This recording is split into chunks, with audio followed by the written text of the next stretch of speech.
Hello friends, welcome back Sucharitas রান্নাঘর। আজকে আমি তোমাদের সঙ্গে শেয়ার করে নেব শীতকালের পাঁচমেশালি সবজির রেসিপি। এই রেসিপির জন্য এখানে আমি দেখো কেটে নিয়েছি ওলকপি, কুমড়ো, বিন, আলু, ফুলকপি, গাজর, সিম আর টমেটো। এই সব কিছু আমি কেটে ধুয়ে পরিষ্কার করে নিয়েছি। এদিকে দেখো গ্যাস ওভেন অন করে কড়াই গরম করে নিয়েছি। এর মধ্যেই পরিমাণ মতো সর্ষের তেল দিয়ে দিলাম। তেলটা গরম হয়ে গেছে। এবার এর মধ্যেই ফোড়ন দিয়ে দিলাম 2টো শুকনো লঙ্কা আর দিয়ে দিলাম 1/2 চা চামচ 5 ফোড়ন।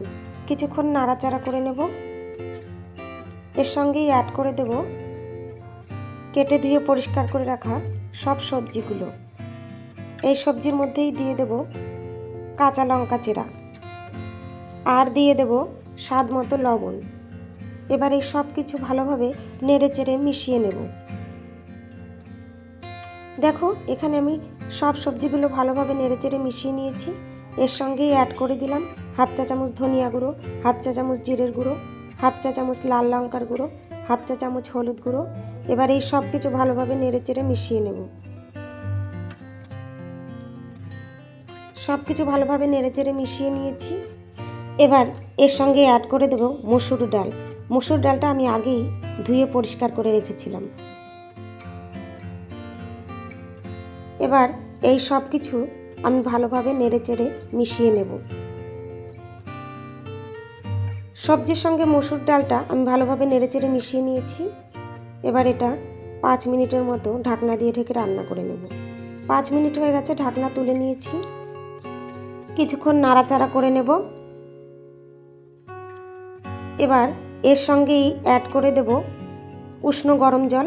এখানে আমি পরিমাণ মতো উষ্ণ গরম জল অ্যাড করে দিয়েছি। এবার ঝোলের সঙ্গে সবজিটা ভালোভাবে নেড়েচেড়ে মিশিয়ে নেব।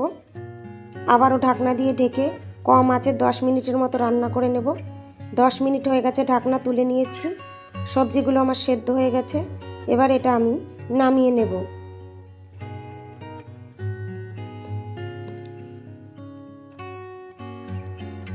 এটা আমি নামিয়ে নিয়েছি।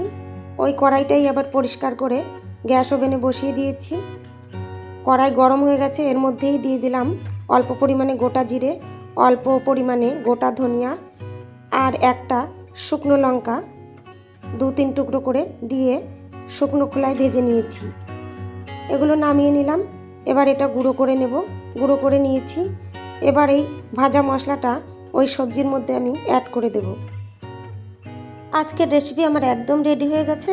এবার এটা আমি পরিবেশন করে দিলাম। আমার এই রেসিপিটা যদি তোমাদের ভালো লাগে বন্ধুরা, তাহলে লাইক কমেন্ট শেয়ার করো। আর নতুন বন্ধুদের কাছে আমার চ্যানেলটা সাবস্ক্রাইব করার অনুরোধ রইল। ভিডিওটা শেষ পর্যন্ত দেখার জন্য অনেক ধন্যবাদ বন্ধুরা।